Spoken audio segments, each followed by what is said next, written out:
Welcome, Kiss Army, to episode 59 of the Kiss Army Things podcast here on YouTube. My name is Xander. And I'm Rob.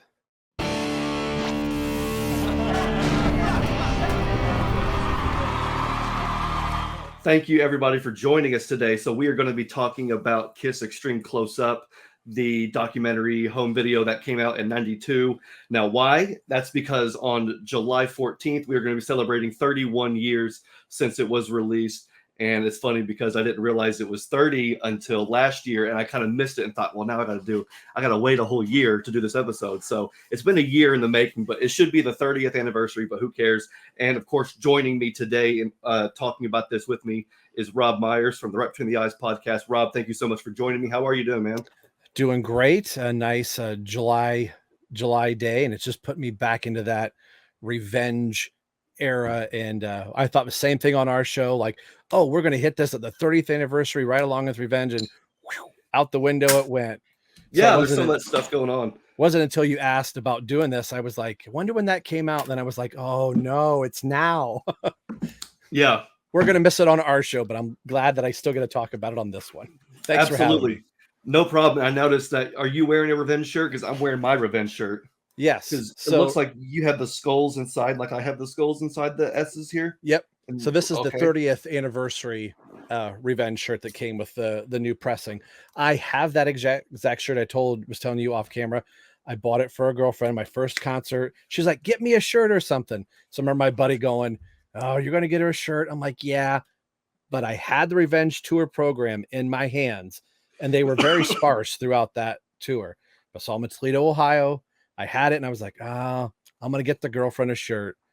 Set the tour book back down, picked up that exact shirt. We broke up 2 years later. I got the shirt back, and I went, I should have got the tour book.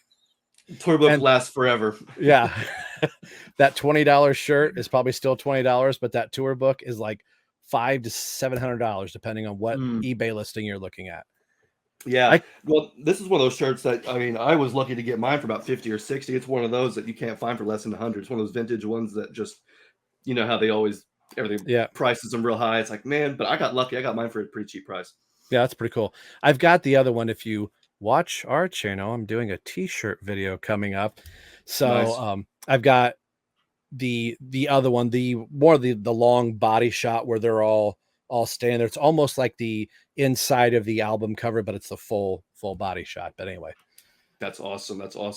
Yeah. So we're gonna be talking about Kiss X-treme Close Up. Now, obviously that'll be our main Kiss spotlight. Did you bring with you? It's fine if you didn't, but did you bring with you a sub spotlight to talk about? Maybe an album that you've been listening to recently?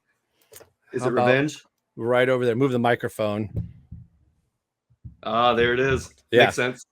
So Revenge. And I saw Quarantine, Chris Jericho's band in Columbus 2 weeks ago now. That's really weird to think that was 2 weeks ago. And he played Thou Shall Not, I Just Wanna, Unholy. Wow. They played 5. God Gave, I think they played that one as well. But I've been kind of in a revenge kick kind of since then.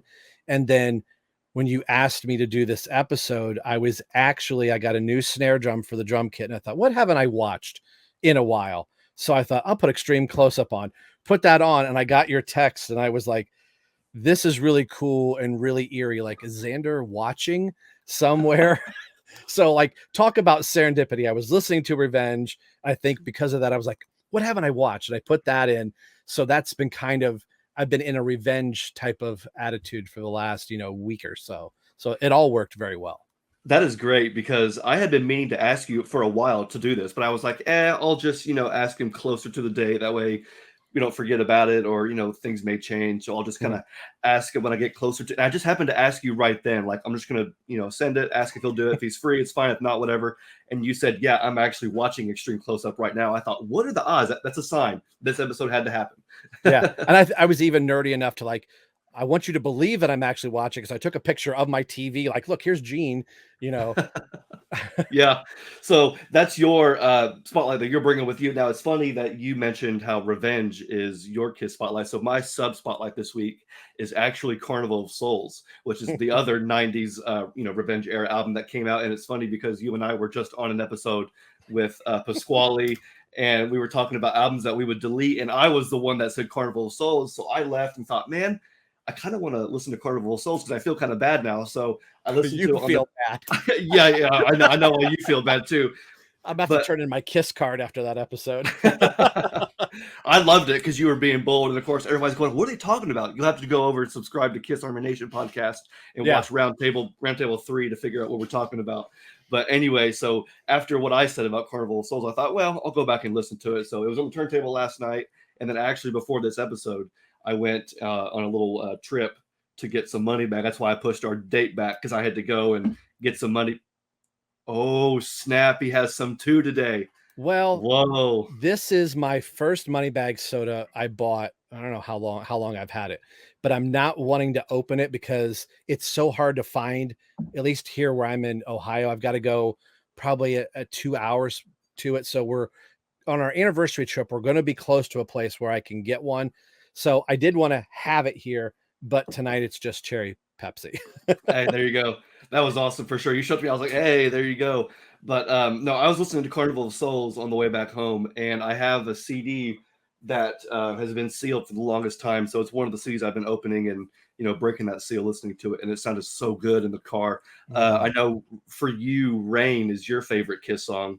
Yeah. And for me, I don't know why, but "Master and Slave" sounded top tier this time around. I was like, ooh, so good. The way it goes from one into the other is just perfect. Just boom, boom, boom. And that kick drum and Gene's bass just driving that song. Yeah.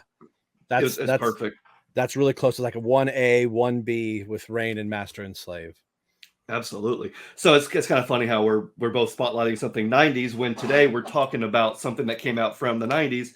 And today I actually opted to listen to or watch this version of Kiss Extreme Close Up. Usually I watch the VHS like you just showed there, but today I opted for the DVD version. So let's go ahead and get into this because I feel like this is something that all Kiss fans love, but I don't feel like it's talked about that often. It's something that just kind of flies under the radar until you bring it up, and then it's like, oh, let's talk about that forever because it's so awesome. So it seems kind of fitting that we would do this close to the anniversary. So I'm gonna kind of throw it to you and just kind of ask you. So when did you first watch Kiss Extreme Close Up? How far into your fandom were you, and what was your initial reception of this versus your reception now? I guess. So what's your personal history with Kiss Extreme Close Up? I bought this day of. My best friend and I went to the record store, bought it. Finders Tapes and CDs used to be in Findlay. They had a flood years ago. And there was another place just up closer to Toledo, if people are familiar with Ohio or whatever. But a great record store. They had 2 copies. We bought the only 2 copies. We were going to watch it at my house, and he had something he had to do. He's like, I'm going to have to watch it later. So he went home. I waited till about 3:00 that afternoon. And then we both called each other back in the days with the phone on the wall with the cord. We were like, okay, I'm going to go count to 10. And then we're both going to play. And then we were going to call each other after it was over. So we like reviewed it. Like we were just talking about it going up to the quarantine show. He's like, remember when we watched, Kiss Extreme Close? So we had just been talking about this a couple of weeks ago, not knowing you were going to ask me to do this. So a lot of this is fresh. So it was, became a full-blown Kiss fan in '89 with Hot in the Shade. And then Revenge was our first album on, May 19th. We were both super excited to get it. Like, what is a new Kiss album going to be like? Because Hot in the Shade had been out for a while. And, that lead up to losing Eric Carr, and even in my naivete thinking, oh, Kiss is over, they're done, they lost a member, forgetting there's been so many members before. So I just remember that lead up to what is Eric going to look like in the band. And then there weren't a whole lot of interviews and things where you would hear Gene and Paul, but you didn't get to hear Eric and Bruce speak quite a lot. So the first recollection we had is seeing that intro, where Gene's like, I gotta be me, that whole thing. Yeah. And then the first new voice you heard was Bruce Kulick, and going, whoa, that's what Bruce sounds like. We were so enamored with Bruce's voice and getting to hear Paul and Gene talking much longer. We had, Animalize live and uncensored on VHS, but it was stage rap. So you're not getting to hear just a normal sit down conversation. They may have been on MTV promoting, Unholy and I Just Wanna before this came out. I think I Just Wanna hadn't come out yet at the time of this video. So I think we were seeing it for the first time on this video, and then like a week or so later, it premiered on MTV. That's cool. So we thought that was cool. So yeah, it was really cool, and it became one of those, I think, for Kiss fans, at least for Ben and I, my best friend Ben. This became that thing that we quoted all the time. If we could find a way to slip lines in it, in just normal conversations, and after a while, subconsciously, those lines just start coming out. On our way to quarantine, we're just riffing on this and just thinking, like, the first time we see it, I don't want to go too far, but Well, you're fine. like seeing Sure Know Something, like the first time seeing makeup versions of stuff and just the things of like, I didn't know there was a video for this. What is that thing? Where's that coming from? So, you know, even though we were in our 20s, or I should say 20s, about 18, 19, we hadn't. It's so funny now to go, oh, I want to see Extreme Close Up. You could probably find some digital version of it somewhere, say bits and pieces. A lot of this stuff wasn't out. If you weren't in the know or you weren't going to conventions, this became our Kiss Bible. Everything that we learned and knew about Kiss came from this, and getting those makeup things in here where we thought, oh, it's only just going to be just the new band. We were like, oh, this is like a history lesson of Kiss to 1992 at the time. So that's my long-winded answer, other than now I have just such reverence for it. And I love being able to like time travel back to a time when this was my Kiss and this was my ground floor, where I was really cutting my teeth and figuring what new Kiss album I'm going to get after Revenge. So I have nothing but great times and fond memories of this, and it still seems fresh and vibrant today. I love that. I love that. And I'm going to get to, my history with it in a second. But so you had become a fan in 89. This comes out in 92. Mhm. How familiar were you with like history? Like in those few years, were you watching this going, okay, this is a nice little summary, or were you going, oh, I didn't know that. Oh, I didn't know that. I'm hearing this for the first time. Like how deep were you into Kiss knowledge at that time, or how beneficial was this into, your arsenal for Kiss knowledge, I guess? For me, I think that's a two-part question. I knew enough getting like magazines like Metal Edge was a big one around us that we got a lot. I've got a magazine back here somewhere. I would think I could get to it relatively easy, but I know it'll be an editing nightmare for you. But there was two magazines we had from the Hot in the Shade tour. One was the recording of Hot in the Shade, where they had behind the scenes stuff, and then talking about albums that were like Kiss's discography up till Hot in the Shade, and then the tour version of that same magazine, where you're reading about Slaughter and Faster Pussycat.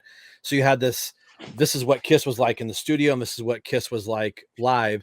So all we had were still images. And I remember in the magazine, there's an image of A World Without Heroes. We're like, oh, that's that Elder thing, seeing them with short hair, but going, so there must be a music video, because they had music video for this, music video for that.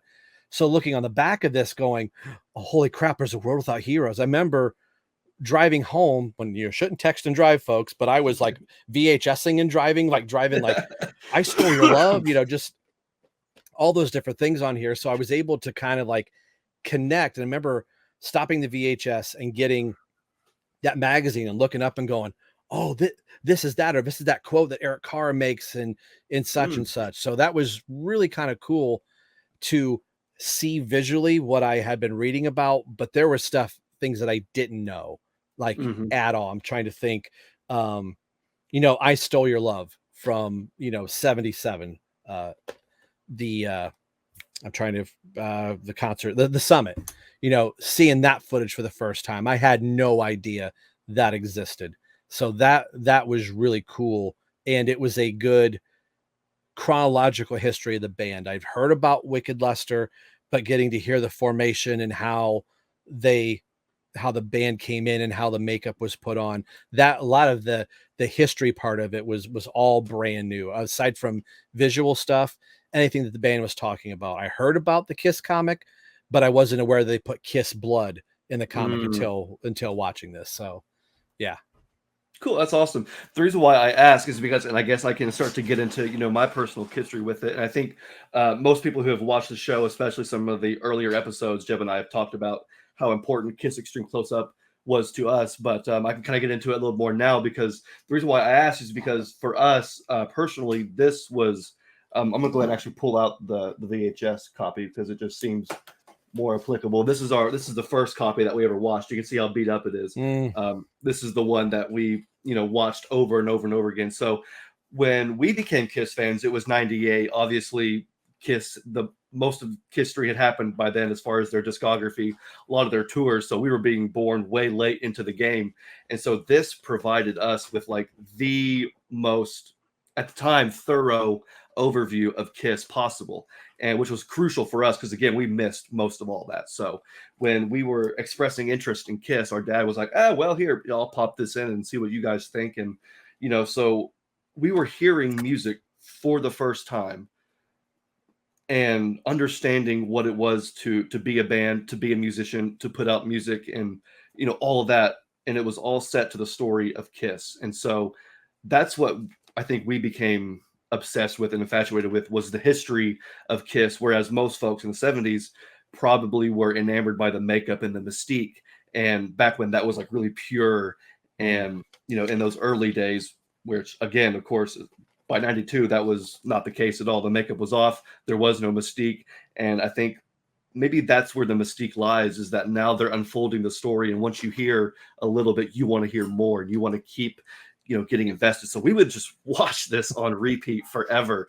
And still to this day, I love going back and revisiting it because it pretty much taught us everything we know about Kiss. I mean, we became a Kiss fan on Tuesday. And then by Wednesday, we knew about Gene, Paul, Peter, Ace, Eric Carr, Vinny, Mark, and Bruce. We knew about the Ace walking in with the red sneaker and orange sneaker and all that. So it's crazy how much it packs a punch just right out of the gate if you don't know anything, which for us we didn't. So this was for a long time the only thing that we had as far as like Kiss goes. We had a couple CDs and a couple tapes.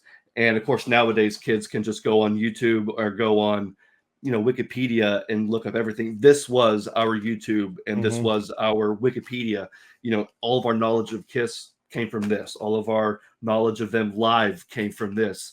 And this is something that I could only appreciate now in 2023. But I was like, man, this is like Sam Loomis before Sam Loomis. Right. Because you have all these incredible clips coming out that probably at the time, I think there were some of these were included on Kiss Exposed that had been released several years earlier. Yeah. But a lot of this stuff, not a lot of Kiss fans had seen. So I'm sure for most Kiss fans who were actually, adults at that time and have been longtime Kiss fans, I'm sure this was even more valuable to them than it was for me. But just being a younger fan in the '90s, having this growing up was crucial because again, we didn't have a lot of albums. We didn't have a lot of tapes and stuff. And going to concerts wasn't likely because this is post farewell. So Kiss is kind of treading water at the moment, trying to figure out who's in the band, who's not, who's wearing what makeup. So I really do accredit a lot of Jeb and I's fandom to this movie because of how important it was. And so I just wanted to kind of share our love for that here today with you. And I wanted to also get into this sort of aspect because again, this came out in '92, and at the time this was like the definitive tell all Gina Paul retelling Kiss history basically. And then just a couple of years ago we get the A&E documentary, right? Which is pretty much twice the length of this. It has twice the amount of years. This is probably the first 20 years of Kiss. Well, now we get the last 20-25 retold with it on the A&E documentary. But also you have about 30-year gap. So I kind of just want to compare what we know from Extreme Close Up and kind of compare it to the A&E documentary, because one is clearly styled this way and one is styled this way. One came out in the '90s and one came out in 2020. So what was your initial impression of the A&E documentary when you watched it? Because I know you watched it definitely. Yeah. So what were your thoughts with that? I really liked it, but this was always in the back of my mind. And like you said, there's two different, to me, this is Paul and Gene having a conversation to the camera, in being very honest and very real. While I feel the A&E documentary is, this is what we're saying about this. This is what we're saying about that. Even the scenes with Gene and Paul sitting in his house where, Paul's got his socks off and you see his, feet or whatever, where they're in his living room. Yeah. At times they seem very genuine, but at other times it's a little script. I wouldn't say scripted, but you knew like this is the narrative that we're playing. Mm-hmm. So while I really liked it, and there were some really honest moments with Eric and Bruce, which was kind of cool to hear, like you said, the 30-year gap between that, how Bruce and Eric are talking on this to how they're especially Bruce, and you can see the pain and the anguish like still kind of there with him not being in the band, and Eric reliving the time where, he says something like, this isn't, it's the show friends, it's, show business, he's not going to do it just for me. So Paul saying, Eric took leaving very hard, that it's funny to think in 5 years, and 3 years, Eric Singer would be gone from the band, by the time, the reunion tour had happened. So I liked both. I liked them for equally what they were, but if there's one that has a huge replay factor, it's this all day, every day. Yeah. While I love certain parts about it, there's some parts that have this sheen and this is, I hear some people say Paul's in his like Renaissance phase, or, I don't want to like say anything like paint him in a bad light, but we're now coming to the end of the dance, and here's the narrative that Paul and Gene kind of want to put out there, when the 92 Gene would have been like, F you, this is how, this is what we think, this is what we say, and if you don't like it, here's a middle finger type of Gene, where they're not that way. And I get when you're younger, you don't care. When you're getting a little older, you get a little more retrospective, and well, maybe we shouldn't have said that or shouldn't have did that. So I don't know if I answered your question or I took you in farther. Well, no, I like your answer, because I almost, I'm not gonna say I disagree with you, but I was thinking a little bit differently about it when I initially was thinking about this, because when you watch Extreme close up, you see Gene and Paul sort of acting like these, street tough guys, and they kind of have this certain swagger to them.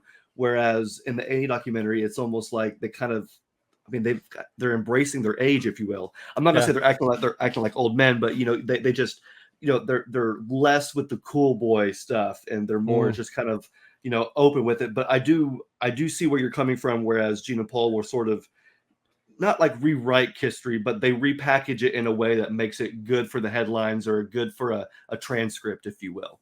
Whereas it felt like it was more about the, the one-liners, the quotability with this one. Yeah. Yeah. And I think there's a different way that they play Ace and Peter being in the band in both of those, where up until the reunion, they're not talking about Ace and Peter the way they are now. It's more like, oh, they were in the band, Ace didn't grow, he didn't mature, or mature as a guitar player. Now it's more of like, we saw the problems, we knew the problems were there. They're saying it more for what it is, which I think rubs some Kiss fans raw, when for years it's more, we're going to show you the Kiss that you like and love, but we're not going to dwell on the past. They just didn't talk much about it, other than saying it's never going to happen. Yeah, that was one thing I noticed too, was how they handled Peter and Ace, because in the Kiss Extreme close up, they use phrases like, Gene said at one point, he said, a couple of the guys in the band, I think he's referring to himself, he says a couple guys went off the deep end, and then 2 other guys were diving into excess. And it's like, okay, well, I mean, you could kind of draw a conclusion out of that, but I mean, Gene was diving into excess with girls, so you could take it that way. He leaves it very open-ended, and then he mentions the solo albums and says, yeah, 2 of the guys were starting to really lose it physically, so you can kind of, again, draw conclusions. But yeah, you're right, it's less direct and more like poetic and vague and Extreme close up, versus a modern day example where they would just say, yeah, Peter and Ace had drug issues and we didn't like it because we felt that the audience deserved better, so we made necessary changes. And it seems to be more of like a boom boom boom thing. But I wonder if it's because, again, excuse me, this one is, again, it's more stylized, where they're kind of having this again, I always go back to the way they speak and the way they act is that street kind of tough, you know. But nowadays, I felt like if they tried that, you know, if Gene was kind of saying, you know, yeah, two of the guys were losing it physically, you know, they were really diving into excesses. I feel like somebody would say, Gene, just cut to the point, just What are you say it. trying to say? Yeah. Yeah, yeah, just come out, you know, shut up, man up, and say it, or don't. You know what I mean? So I feel like nowadays people are, you know, we want the juicy, we want the headlines. So you know, they're really quick to just, and Peter Nace too. You know, everybody's so quick to just take jabs at everybody. Whereas, yeah, you're right. Pre-reunion, it seemed to be more of like, let's just play more into the lore and keep it Yeah. more, you know, personal. And whereas nowadays, I don't think you really can keep anything personal nowadays. It feels like everything is just out there. But I want to, unless you had any more comments about that. No, no, I think we hit that. Okay, I had another observation too. Speaking of, you know, Gene and Paul and their narrative, in Extreme Close Up, I noticed that when they talk about Wicked Lester and how Wicked Lester came to an end, Paul says, "We fired him. We fired those guys, and then we started Kiss, and we made a new band. We wanted to be a heavy metal band." But then in the A&E documentary, he says, "Well, we tried to fire them, but they said no. We have a record deal, so if you want, you can leave." And Gene and Paul said, "Okay, fine, we quit." So I like how the narrative changed from, yeah, we fired him, to, well, we wanted to, but we couldn't, so we quit and then started Kiss. Does something like that not offend you, but does that make you kind of go, why did you lie all those years ago and say it this way versus that way? Does something like that kind of bother you where they change or say something different in the end? No, I wonder if it's just perspective on time, to where at the 50th anniversary, or was it the 50 then, but we'll just say the 50th anniversary, we're able to say, yeah, we quit and look what we did. Yeah. It's different to say in 1992, on the heels, just coming off the heels of their first album with, you know, new members and stuff, they can say we fired them. Like they're still trudging ahead. They're still an active modern band with still something to prove, with a new album, with a harder edge. I think it makes you look like the whole tough guy thing. Like, yeah, that's right. We fired those guys, da da da da Yeah. da. And there's no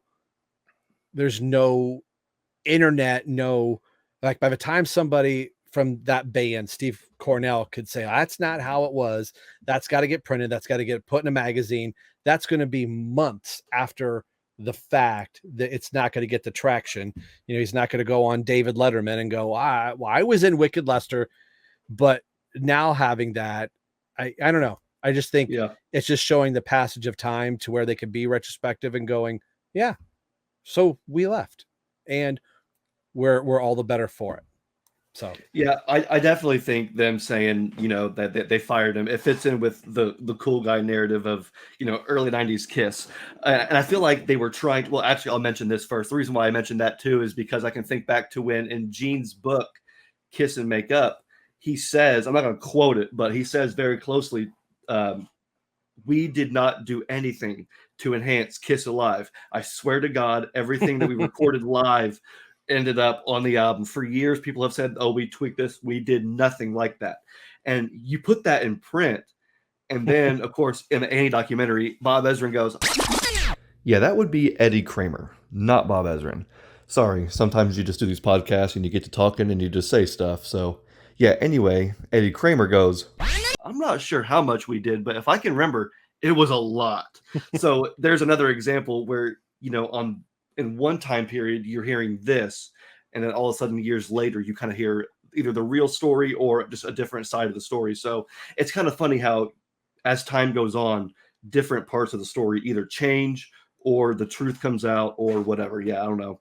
I mean, it's one of those things. I'm sure, doing the podcast as long as we both have, I'm sure that I've said things in episodes and I've gone back to listen to something and go, well, that wasn't right at all. I didn't listen to that before this. I think I've said before that I had Animalized, Live and Uncensored, and Exposed.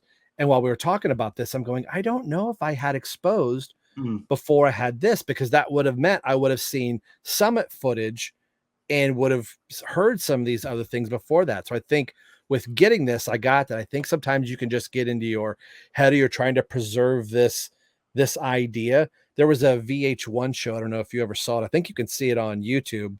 Of course you can. But it is the I I forget what the show was called, like when Kiss ruled the world or something Yes. like that, Yes. where they talk about the creation of the Alive album. And I remember that was the first time I went, oh, so it's not a true live album, you know? So Hmm. I think Yeah. it's just depends on what flavor of ice cream you're wanting to serve at that time. And that's the narrative you build around them. Like it's all about entertainment and show. You want to put your best foot forward for the product or thing that you're selling at. So I've never been one of those Kiss fans that's like, well, Paul and Gene, they said this, they're liars. I'm just like, I don't care. Is the album good? Is the video good? Yeah, fine, great. I'm okay with it. Sometimes I do Exactly. go, it's not what you said last week, but oh well. No, and you make a good point. I think I was on somebody else's show recently and said that I heard "Love Her All I Can" in Dayton during the sound check, and then I got off and thought, I don't think we heard "Love Her All I Can" in Dayton during sound check. I wish we did, and I think they have played it during a sound check, but I may Yeah. have had a mental flub there. So yeah, you are right. I think we Kiss fans, get a little too caught up in what they say, and we take it as gospel, and Mhm. then we'll compare it to, we'll run analytics and to other quotes and things like that. But let me ask you this: so you've watched this a million times, I've Million. watched this a million times, you watched it your million first time a couple of days ago, I watched it for my million one time today. Let me ask you this: have you noticed anything different? Have you noticed anything new? Have you caught anything new in your watching it? Has anything changed? Because I feel like for the longest time I've watched it and I've always felt the same about it. I've always, seen the exact same things. But sometimes you hear a song just one more time and you Mm. notice a different part in the song or a different instrument or a different part of the production.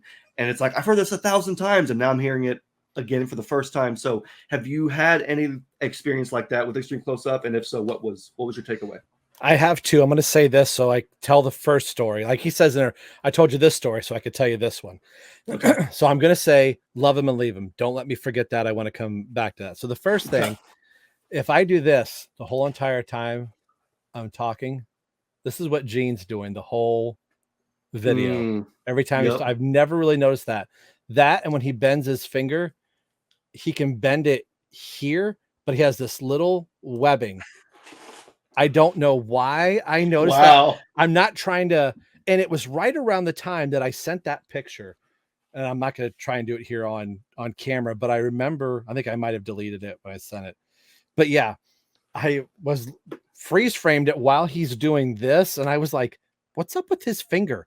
And now in any interviews that I watch, I'm noticing his finger, and that's just from a week ago, dude. Wow. Wow. So he has a webbing in his finger. Is that It's what you're it's saying? I think it's just because that he can bend this joint and I can't really. So he could bend here and then bend here. So just from see, because I'm bending here at this knuckle, so he could bend here. I think it's just creating this little patch of skin that I can't replicate. And I Oh noticed it, man. I think right when I freeze framed to take that picture to show you. And then throughout the whole video, anytime his finger was up around his mouth, I'm noticing that. So it's not one of those like it kind of took me out of it sometime. Like, can we get Paul on the screen? Can we get Bruce? Like, I don't know. I don't know what it is. Wow. Okay. So to talk about something a little bit more serious, I've heard, Nico's a huge fan of Rock and Roll Over, and I've always loved Love Him and Leave Him. We reviewed the album a year and a half ago or whatever. I didn't notice it again until this later viewing. But when he's coming down the steps, you're hearing the dun dun dun dun dun. I've never noticed him going, I make a reservation. Oh. That whole little I I know that I knew it was there. I don't know if it's just I had the surround sound on because usually when I put anything Kiss on, I'm turning the surround sound on in the house and making the whole house thump.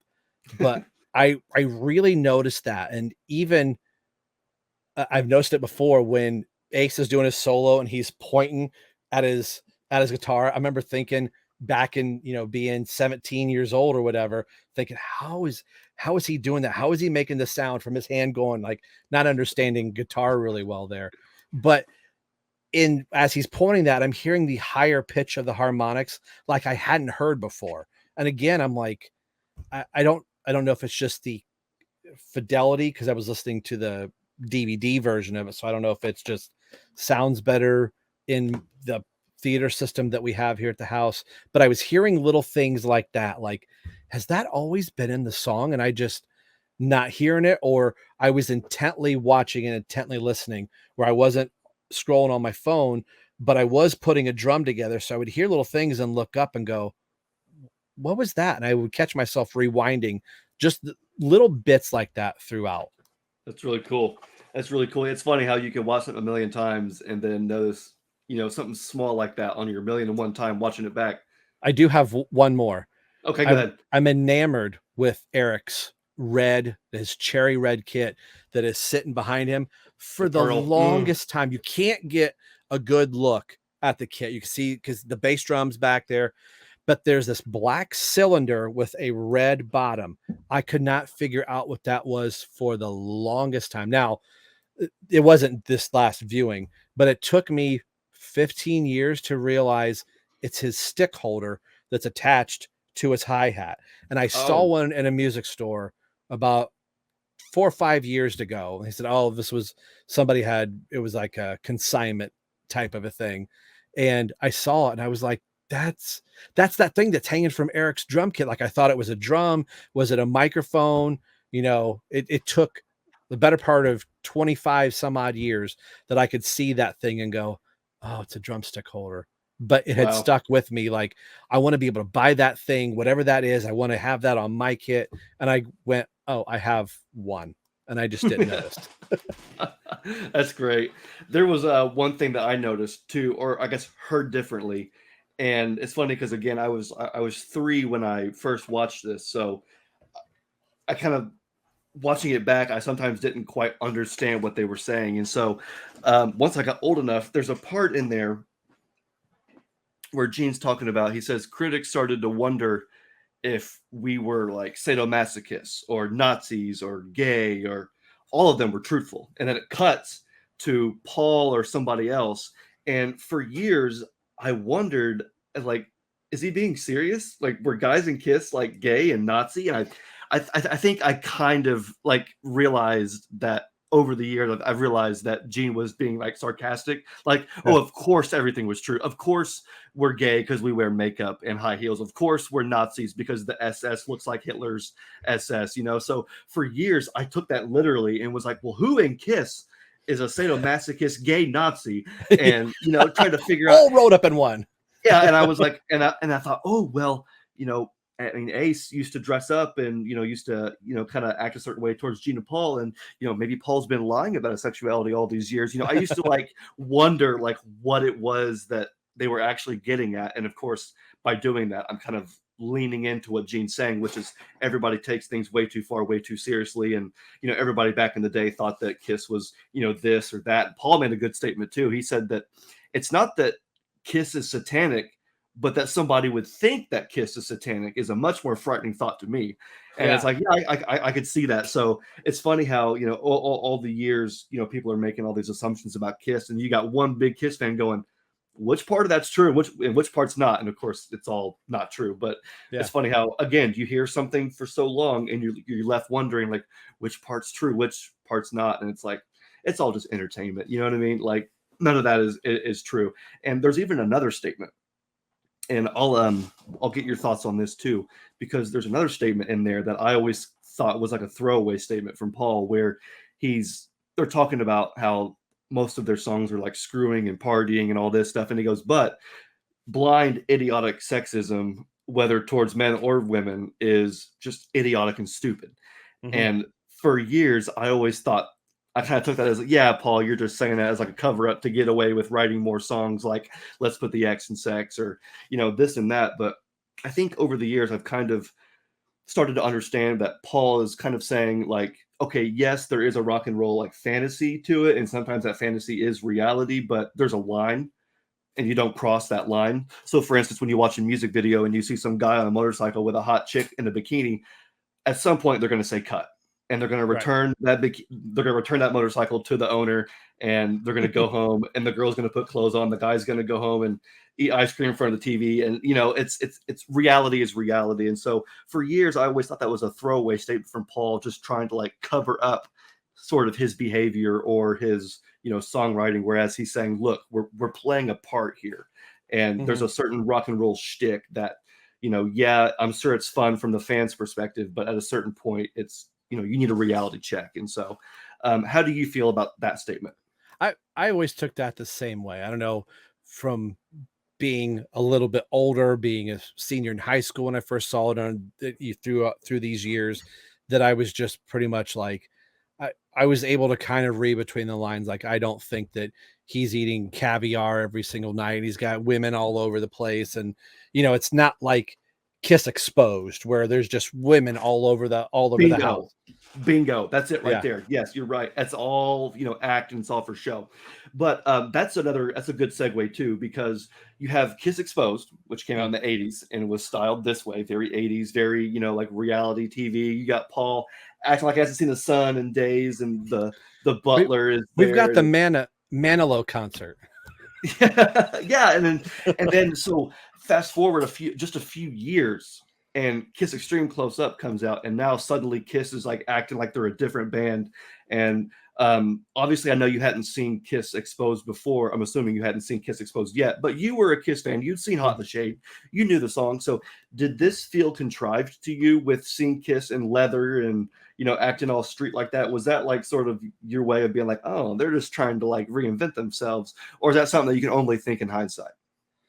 I thought it was just like the next step, and also what was going on in the landscape of music. Like, had followed bands like Guns N' Roses and Bon Jovi and Def Leppard, and every album there was a new look. Like, the Motley Crue logo was never the same on every album because it was a different look, a different thing. Unless you were Judas Priest, it was always studs and black, and not Zeppelin, and Black Sabbath was that way. But a lot of the bands that were going around the 80s, the new album meant here's a new look, here's a new thing. So I was aware that Kiss's look evolved and changed. So it was just like, oh, so this is what they look like now. The Hot in the Shade tour, by the time that ended, they were in more leather. It was colorful leather, but it Mhm. wasn't like the neon green where Paul had a green jacket, but it was more muted in color, or it was blue.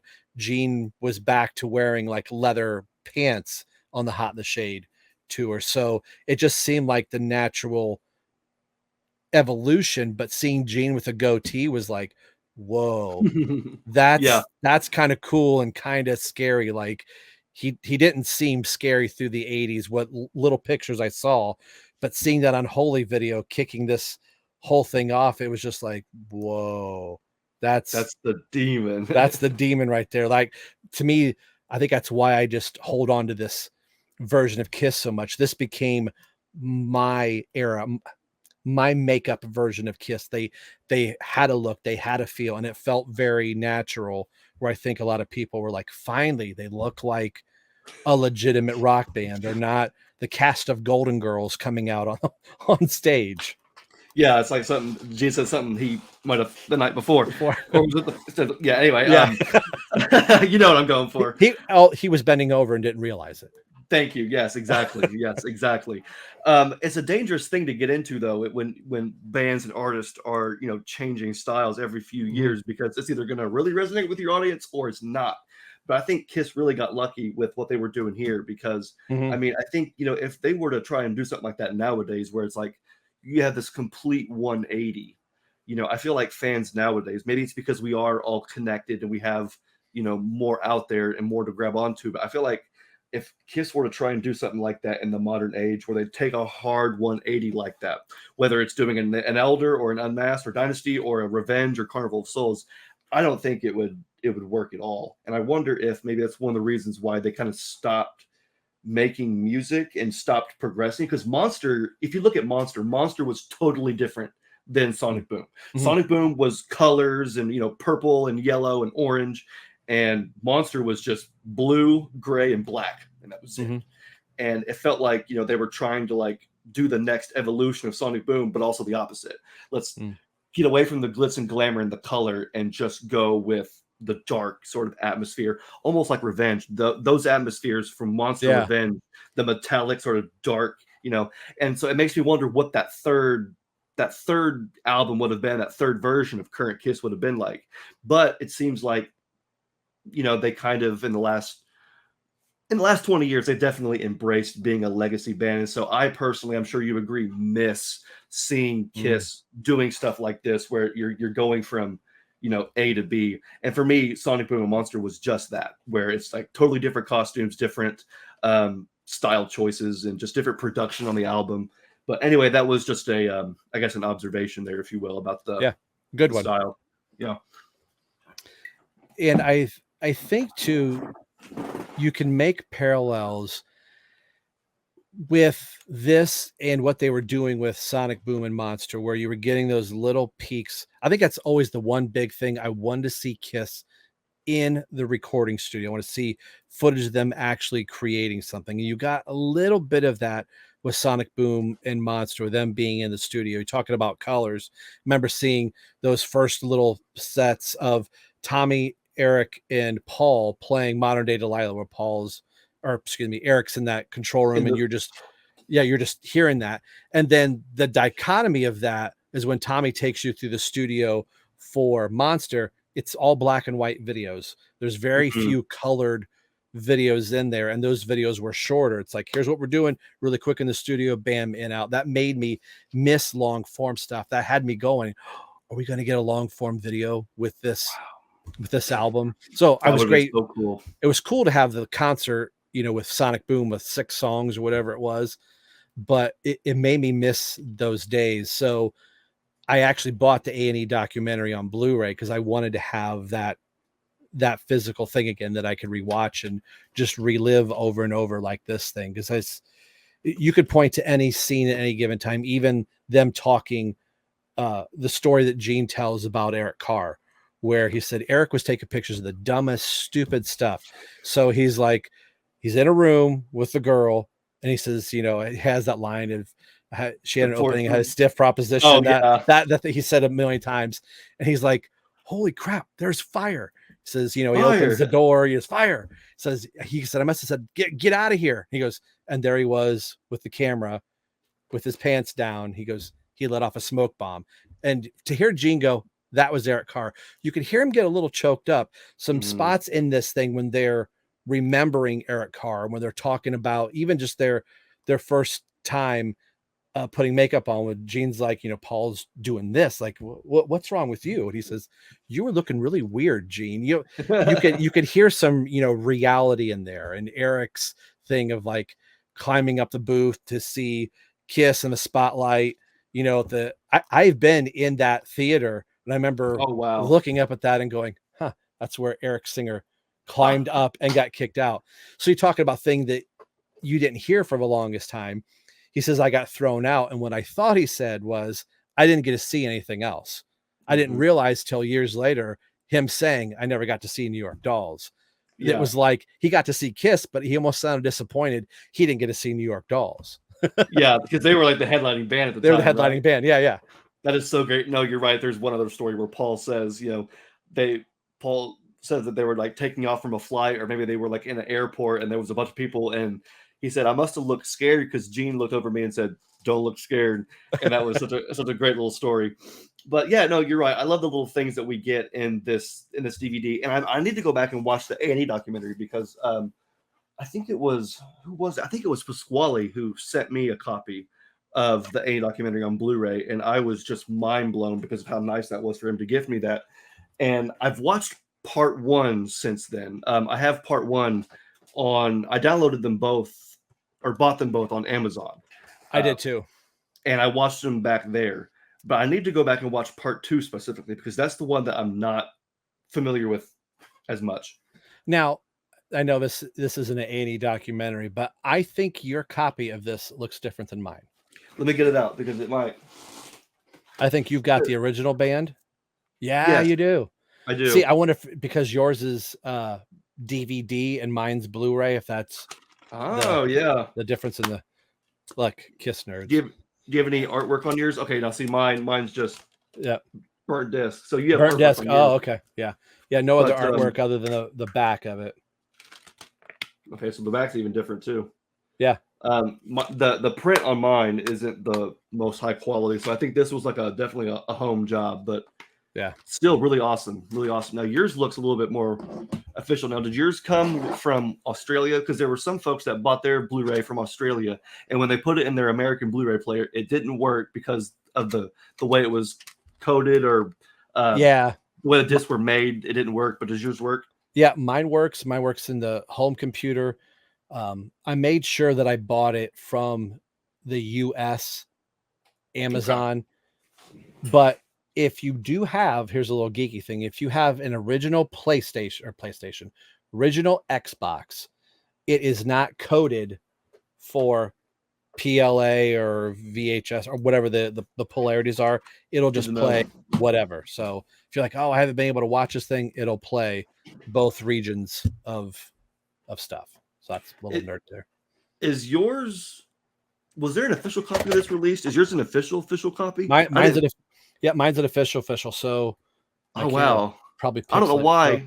it's I don't got know the why I thought all these were bootlegs. That's really cool. A&E, and it even says on the actual spine. These didn't last real long on Amazon, but you Wow. could. Yeah, you're right. There it is. A&E. That's Yep. super cool. I had it in my head that there was going to be no official version released, and that the only one that they were going to Same. put out was the digital on Amazon that you can buy, but you cannot watch it or download it offline. You have to watch it on Amazon, their service, Yeah. which I hate that. I want it for myself where I can watch it wherever, whenever, on whoever's service, whatever. So Now that's really cool.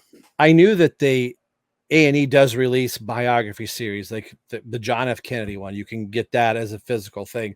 So I thought they're going to do some type of archival thing with it. Now, whether that was going to come to the general public. So I think because Amazon had the link to be able to buy it, they probably got a small batch of them. I remember being in a KISS group and people were like, go, it's up. We don't know how many is available. So Wow. That's really cool, man. That's awesome. Yeah, it was cool to share those back and forth.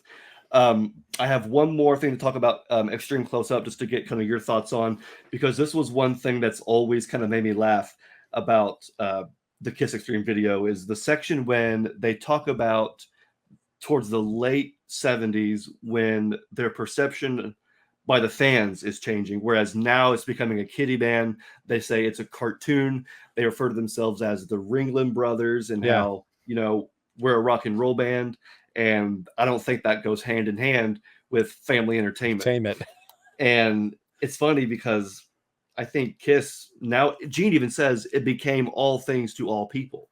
And it was okay for a 3-year-old to buy Kiss dolls, whereas in the beginning, when Kiss started, they were considered dangerous. So they kind of talk about the changing of the tides, if you will, and how their perception was being changed. And so it kind of makes me wonder, like, I mean, I'm sure they've had to come to terms with it nowadays, because I feel like today Kiss really is all things to all people, and they are very much family entertainment. And Gene even says that it warms his heart when he sees a child wearing the demon makeup on his dad's shoulders, doing this sign, sticking his tongue out, and how that gets Gene choked up. Whereas it seems like Gene back in the day would have kind of like rolled his eyes and been like, Paul even says, something's wrong. Like, this is not okay. So it's just funny how their mindset changes and how reality changes, where one day you say this, and then the next, which I know it's not overnight, but one day you say this and the next it's something completely different. But I mean, do you have any thoughts on that? Because it's to me, with again, Kiss Army things, it's all things Kiss, you know what I mean? It's not just a band. So what are your thoughts on Kiss, kind of saying, ugh, back in the 90s at least, I don't want to be a Ringling Brothers and all that. Gene was the only one that had kids at that Paul at that point. Paul, I think, was married, but they hadn't had their first child at the time. I don't think Evan was born yet, because I think there's footage from the Kisstory or Kissology with Evan in the studio during Carnival of Souls. So if Paul did have Evan, it was probably early into the Revenge tour, so probably not when this was shot. So I think, like, you want to be dangerous and you want to have that, we're gonna burn down the city when we come to your town type of an attitude. But I think the passage of time, they start to see, I think what probably really changed their philosophy was the reunion tour, when they saw families come in like, hey, this is that thing that I always told you about. I don't think they could see that then. And Paul is very much, this is what's current. This is what we're talking about right now. He doesn't want to look to the past a whole lot. And he's not really concerned about the future. He's about the here and the right now. Gene has been the more retrospective one, but I think during this time he got his new look, and he had the first single in a very long time, and this was a newer, meaner version of Kiss. So again, 1992 compared to 2023, it's two different bands on the same spectrum, but it's all the same band, if that makes sense. It's all, like you said, it's all things to all people. There are sections of this band that we can all pick apart. I'm just looking over your shoulder at the Bruce Kulick picture of Asylum, Crazy Nights, Chikara, that thing. Just the different versions that are represented there just tell a different story. And here we are celebrating 50 years of Kiss, and it's all Kiss. I think they even say it. They say it in this video. Kiss is a pack. It's a pack of dogs. It's whatever you want it to be. There's policemen, doctors that say, hey, you're what got me through this. You're the weirdo with the black fingernails. So what? You get it. That's great. You're absolutely right. I love that. And it's, I know we're getting to the end of the episode, end of Kiss Extreme Close Up. And I love how this this video ends talking about the fans. Gene and Paul say that they're the luckiest sons of guns who ever walked the face of the earth, don't deserve near the respect that they get, but the Kiss fans call themselves the Kiss Army, and how there's a loose connection that exists all over the world where fans will come together and share their love of the music, but it's also beyond the music. And that's pretty much where it ends. And I love that, because not only is it a great payoff for the viewer watching, because you are a Kiss fan, but it just comes to show that Gene and Paul are very well aware of who they are / what they've done. I mean, all of us individually and all of our stories, but they know that in one way, shape, or another, that they have influenced our lives, and that the fans really do love it. And so I, as a Kiss fan, am very appreciative of the fact that they're appreciative of us. I feel like there are a lot of bands, artists, actors, celebrities who just kind of snub the fans. They hate their fans and want nothing to do with them. They don't give anything to the fans. And yet you have guys like Kiss who, you got Gene, who's like, no, I'm going to get a bunch of people and we're going to record a song together. And then, we're going to get together in Las Vegas and have dinner. And I'm going to, give you this big vault or whatever it is. They're always trying to give to us. And so I think I appreciate this more now than ever. The ending to that, where they're talking about the fans of the Kiss Army, just because, and of course it just plays "God Gave Rock and Roll to You" beautifully, poetically as it ends. It's just picture perfect. That's one of my favorite things, and it's also one of the sad things in the end of the road that song's not represented. But I got to tell you, in Columbus, as we were walking out from the show, that came on the PA, and that song hit. Where I've always liked the song, but it just, this real anthemic song. And I'm like, it made me think of this video of how it ends and the credits are rolling. And, Rock and Roll Night's the last song that we hear and see from the band, but the last song we're actually hearing leaving the arena is God Gave Rock and Roll to You. And I feel like it's that gift that Kiss is giving. I'm probably going to do a Gene thing here, but that Kiss is giving this to us to say, when we're done, this is yours to continue to help this band to move forward. So it hit me in a way. I don't know what Chicago is going to be like, if I'm going to just be this mess of a person, but that song hit in a way that it hadn't. And that really makes me go, I really wish it was played. I really wish I could hear them sing those lyrics. I think you said that before, and and it wasn't until you said it where I agree, where I'm like, yeah, they really could put that in the encore. Like, what if they did, whether it's Beth or whatever, but what if they did God Gave Rock and Roll to You before Rock and Roll Night, and they segued from God Gave into Rock and Roll Night, just like they do What Do You Love Me into Rock and Roll Night. But I think that would work so well, because a similar thing happened when we were seeing Kiss in Louisville at Louder Than Life when Kiss ended. We were pretty close to the front, so we had a long way to go out of the venue, and we passed a bunch of people on the way back. Jeb and I did, and the whole way out, there were all kinds of folks singing that song as it was playing, and it just comes to show that song, I think, is more popular than maybe fans or even Kiss would give it credit for, because there were all kinds of people with their, they were half drunk and tired with their drinks, and yep, it's never too late to work 9 to 5, and it's like an Irish drinking song. Everybody's got their arms wrapped around, and it's like, oh, I love you, man. And I agree, they could bust that song out tomorrow, and it would do super well. Yeah, here's to hoping, right? Here's to hoping. But what a great, I would say, what a great trip down memory lane just from last week. And I'm not gonna lie, this is one I'm gonna go, I may watch it again this Friday, just to do it.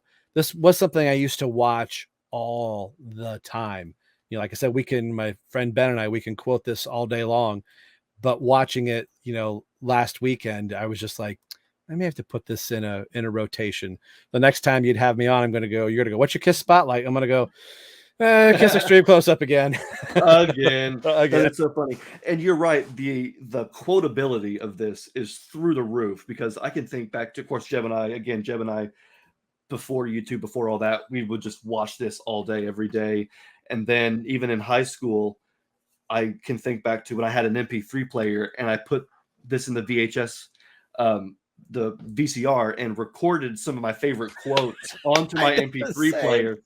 And I showed my best friend Derek, and it was some of the ones like when Kiss puts the blood in the red ink. There's the guy who says, maybe Kiss knows something or reflects something about us that we don't see. And there's a couple other parts, like capital B, like biblically B. And what's the other one? I'd rather hear hit an A chord that cracks your ribs than a bunch of notes like Angry Bee. Just want to kill that thing. And so it was quotes like that just stick with you and are so quotable, and Jeb and I will bring them up every day, and kind of like you and Ben. I mean, it really is crazy how quotable this is. It's unlike anything else in history. I got in the car to go up to the show, and he's like, nah, I understand you're a strange kind of fella. That's the first thing he said when I got in the car. That's amazing. Yeah. And like and then in the beginning, when it's like it came from the streets, and it's about getting your aggression out on stage through volume, through the music you played, and all those different stuff. Yeah, I'll figure out any way to bring those quotes up in everyday life.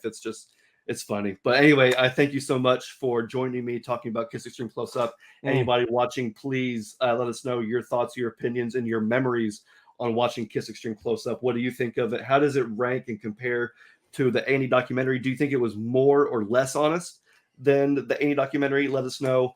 And then Rob, you have something else for us? Yeah, the last thing I would do real quick, what version do you have? Do you have the DVD that has also Kiss Confidential, or did you have the VHS? I'm kind of curious, like what was your experience? Were you a first VHS, or did you find this thing later on? This is the copy that Jeb and I watched for years. This was our dad's copy that he got in like 98 or whatever, and we watched it, and then I ended up getting another copy of the same thing, a lot better condition, you can tell, at a Kiss Expo several years back. But this one I just got within the last couple of years. And it's funny because I knew that this existed because a friend of mine growing up had this before I even knew about it. And so he was like, yeah, I have both Extreme Close Up and Confidential. And I said, what's Confidential? He goes, bro, I got to come over and we got to watch this. So we had a movie night, and I thought that was super awesome. But I never owned a copy for myself until about maybe 3 years ago. Okay. So I just got this. I do have Confidential on VHS, but this is the only copy I have with them both. But for the longest time, no, it was VHS only. Cool. Yeah. So I've got a couple things here. So there's a chat for us Kiss podcasters that we're in. So I did take a picture of a couple. So I don't know if you saw them or not. Okay. I don't know what happened to my Kiss cassette collection. I don't know if I'm the one that tossed it early on before getting into Kiss podcasting, when I was all superhero stuff. I don't know what I'm gonna do with these cassettes, or if they are still in the garage somewhere. I don't know. But there is one I thought, if I could only get, now I've got Kiss Alive, I've got Paul Stanley, Vinnie Vincent, Invasion, and Freely's Comet up here on my shelf.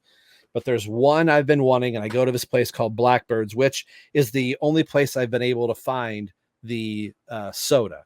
So Okay, usually wow. when I go into their Blackbird Records, they have this little, monster refrigerator there, and he was stocking it, and he didn't. Mm. So I go to the back, I flip through, go all, through all the K's in the vinyl, and then their back wall is cassettes. And my wife's like, you never find anything there. And the one I've been looking for the longest time is My First Kiss. There you go. Got Hot in the Hot in the Shade. Shade. Very Spent nice. $7 for it. And then I looked a little farther and I found this. Smashes, Ooh, Thrashes, and Hits. So then I nice. got excited and I'm like, can I find anything else? Oh, snap. Revenge. Wow, man. You got the freaking $5, $4. But wait, folks, there's more. So then I was like, somebody must have brought in cassettes. And it's all of this era. Alive 3. Wow, that's pretty sweet. Man, you hit the $5. jackpot. I like how Revenge and Life for your $5, but Hot in the Shade 7. 7. Well, there's more music. More music. Okay, makes sense. Makes sense. So I was looking for Carnival of Souls. I need to own a copy of Carnival of Souls. I didn't find Carnival of Souls, but I found this still sealed. And you probably tell me I may have paid too much for it. Unplugged. Still Okay. sealed. $30. $30? I mean, $30. You can My make wife's 30 more like, bucks. Now, I've always been one of those people that have said, I open everything. My attitude is screw the next guy. I'm not going to have anything sealed. I'm going to open stuff. Why should it set in a box that I never touch it? I never open it. I never get to play it. I never get to enjoy it because it might be worth something down the line. Yes, it might be worth something down the line. But here I have this box that I never listened to that record or I never played with that toy. I never did that thing. So that was something my mom always did. I wanted to set stuff up. She's like, open it, play with it. So there have been things where people are like, well, if you would have kept it in the box, it'd have been worth more money. But I will probably keep this one sealed. Okay. So I've had those for a couple weeks. So this just arrived. This is from Kiss Army Spain. Now, if you followed Kiss Army Spain, they had an event for their show on the end of the road. Do you remember what the event was? Did they have was it with Eric and Tommy? Yes. Yeah, okay. So I asked if they had any, and this is the event poster with Tommy and Eric. So he said, I had said, oh, I wish we had something like this in the States that, I know Paul and Gene wouldn't do it. This made me think of the Kiss Expos. Tommy and Eric are coming in. I got my drums signed. I wish I had that opportunity because the Tommy and Eric event would be a little less pricey than Paul and Gene. Fine. But I thought, I just want a poster. So he said $25 US, and then I had to pay for shipping. It's an A3 size poster. So it's not really big, but not really small. But I had talked about, I got a Kiss podcast and blah, blah, blah. He said, well, I'll send you a little something extra. I don't know what a little something extra is. So this is kind of taped up. So I opened the end of it just so I could slip it out, but I don't want to rip whatever. I think this is just paper here. So you're either going to catch this on and Rob just ripped. Oh, no. No, I don't. That's all, folks. Because this is one of the. So he's got tape here where it looks like it's a piece of paper around. I'm always so nervous. Like, why did you tape this? I think he's trying to protect the poster. So here's the event poster. Oh, it looks so good. I love the font they used. So I did get a little bit of the top. Okay, yeah, I see it. It's not horrible. Can be saved. No. Yeah, that's not terrible. But yeah, the font's pretty cool. It was at the Hard Rock. If I can get it in the frame there. I want to know how they pulled that off because, I keep thinking that the Kiss Expos need to come back. Because they used to have one in Indy every year, and they haven't since COVID. And I'm thinking, man, if somebody's going to do it, it might have to be me. But I don't know the first thing about getting a hold of Eric and Tommy and saying, "Hey, do you want to come to my event?" And we'll have, it's like, no. So this is, But they pulled it off. this is the Sonic Boom. Ooh, yes. Okay. So it's like a Spanish version. Yeah. That's sweet. Yeah, Kiss Army Spain. So what year was this? 2 a.m. It doesn't list a date. Very interesting. Yeah. But anyway, yeah.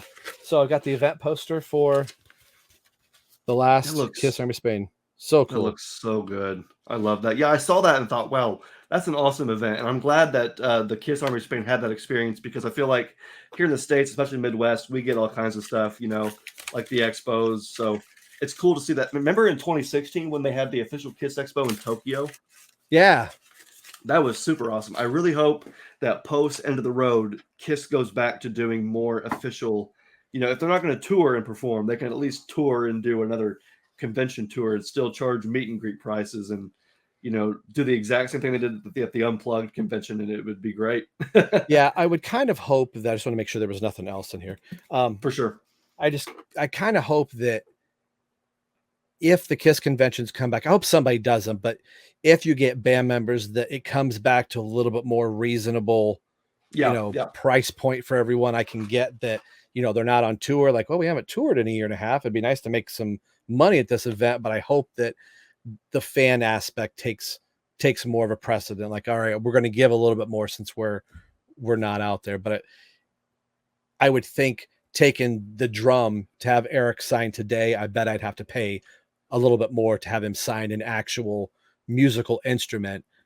And then, because I remember him thinking that, I was going to try and flip it. And when I said, "Oh no, this is my drum," he was like, "Oh, okay, cool then." So I'm willing to bet that you could get away with having him, if you explain it to him like, "Hey, look, I'm a super huge fan." I think he would probably do it for the same price as anybody else, because it seems like when they would do the Tommy and Eric and even Bruce would do appearances at the Kiss Expos, and it would be like you could pay $25 for a pair of drumsticks, and then Eric will sign it for free, basically. Yeah. So you pay for the drumsticks, get a free autograph, and if you wanted to have an item that you bring and have them sign it, then it would just cost $25, and they would sign it. And I think there were limitations on like guitars and things for like Ace or Bruce. Yeah, but I'm willing to bet Eric, as cool as he is, for a guy like you, an actual fan, I'm willing to bet he might, knowing they're not going to sell it, he might do that for you. But who knows? I hope that they do come back and do that stuff, because the expos in Indianapolis were like the highlight of the year for Jeb and I. We would get to see Kiss maybe once every other year, but we were guaranteed a Kiss Expo every year, and it hasn't been that way for a few years, and it really sucks. So I'm hoping that they come back. Yeah, same here. Hopefully that'll be Keith LaRue's new day job. Right. Yeah, exactly. Because I know that it was he and Steve Steerwalt that did the Indie Kiss Expos. It was those two. And I know that they still do KissArmyWarehouse.com and still sell merch through there. But as far as any events, I haven't really seen anything. But thank you so much for showing me some stuff. And I have one thing to show as well. Since nice. I wasn't going to, actually. I was like, well, really? I guess at least Rob has something to show, because I don't have anything to show this week. But no, actually, this came just today. Ooh. So Jeb and I just got some Kiss cold gin. They just released this. I'll try and get it looking nice and good for the camera here, get it focused in. But they did a really good job with the packaging and design on this. So here is the latest. I think they did some rum too, official Kiss rum and New York style cold gin. So Jeb and I just got this. And if anybody is not already subscribe, because we are going to be doing a really cool video with some Kiss cold gin. So I won't talk too much about it in depth, but I wanted to at least show that. So we're going to be doing a little, not a drinking video, because that's, we're not going to do anything like that, but we do want to show off the Kiss cold gin in a separate video. But yeah, so this is for Jeb. It says, inspired by the vibrant streets of New York City, Kiss cold gin is the ultimate tribute to the hometown of the hottest band in the world. What to expect? A premium gin, single pot and column distilled by master blender Daniel Henriksen. I'm sure that means something to somebody else, with clear notes of juniper and citrus. So pretty awesome. I'm not really an alcoholic. I'm not really a person who drinks alcohol, but I'm willing to get trashed on this. No, I'm just kidding. Right. I'm willing to risk my life. No, I'm willing to. Well, if you want something to pick you up, I mean. when I'm down in the dumps. I gotta wait till I'm down in the dumps, and then I can get brought up. But no, Jeb actually is a bartender now and has been learning some cool tricks. So he's going to show us some of his bartending skills and some of his his Kiss concoctions that he's made using Kiss Cold Gin. So that's going to be a future video. So stay tuned for that. Now, if you're going to say it on the video, I don't want you to spoil it here. You can tell me off mic. Were you able to purchase that here, or did you have to order that? This I purchased from some website, and it came from California. Oh, okay. So, excuse me, hang on. Excuse me. So yeah, I went on. I've looked up Kiss Cold Gin. There are a few different online sellers. I found the cheapest one. It was about $30 plus 30 for shipping because it's they want to make sure it doesn't come to you busted, which is great. But yeah, it was a little pricey. But I was able to get it shipped from California, and it came today, and it looks awesome. So cool. We're gonna do a cool video with that. So yeah, that's all I have to share. Thank you so much, Rob, for joining me, going down memory lane, talking about one of the most awesome Kiss projects to ever come out, Kiss Extreme Close Up. What an era that would have been, because we always talk about for you, it was a great era, but we always talk about the current Kiss with Eric and Tommy. And at one point, this was the current Kiss. Mm-hmm. This was the new Kiss. And, it's like, oh, yeah, this is current new Kiss. So it's kind of cool to think back to when that was, that was a reality. What a great time. You had Revenge, and then this, and then what, Confidential, and then Alive 3, or Alive 3, and then Confidential. But either way, could you imagine? Yeah, it's what a great time. And then getting Kiss My Ass a few years later and hearing the early rumblings that they're working on a new album. So all kinds of cool stuff. Yeah, absolutely. So thank you so much for taking time to join me. And I love having you on to get your insights. I love getting into the minutia of, why Kiss does things and why Kiss fans think the way we do. And so I like getting into that. And so thank you for, joining me in that discussion. Yep. And why does Jane's finger do this? Yeah, leave us in the comments. If you're a doctor and you have some sort of medical advice for Gene on what to do, let us know, because we're confused. This is where we should go, because it's gonna get crazy. But you can hear about the farm animal stories, but you don't want to hear about that. Yeah, you don't hear about that. Yeah, exactly. Hopefully he washes his hands and he's all touching his mouth. But yeah, anyway. Thanks for having me on, man. Yeah, absolutely, man. Thank you so much. And thank you to the Kiss Army for watching. Hopefully you had a good time. Leave us your thoughts on Kiss Extreme Close Up. And then be sure to follow Rob's podcast over at Right Between the Eyes podcast. You can follow them on Instagram, Twitter, subscribe on YouTube, get them on all the podcast channels. Is there anything else you want to plug while you're here? The next installment to the Road to Rosemont is recording tomorrow as of this video. So sweet. Round 2 is coming up. Can't wait. So yeah, stay tuned for that. Hit subscribe, follow us both, and then we'll see you in episode 60 of the Kiss Army Things podcast. Until then, my name is Xander. My name is Rob. Peace out, Kiss Army.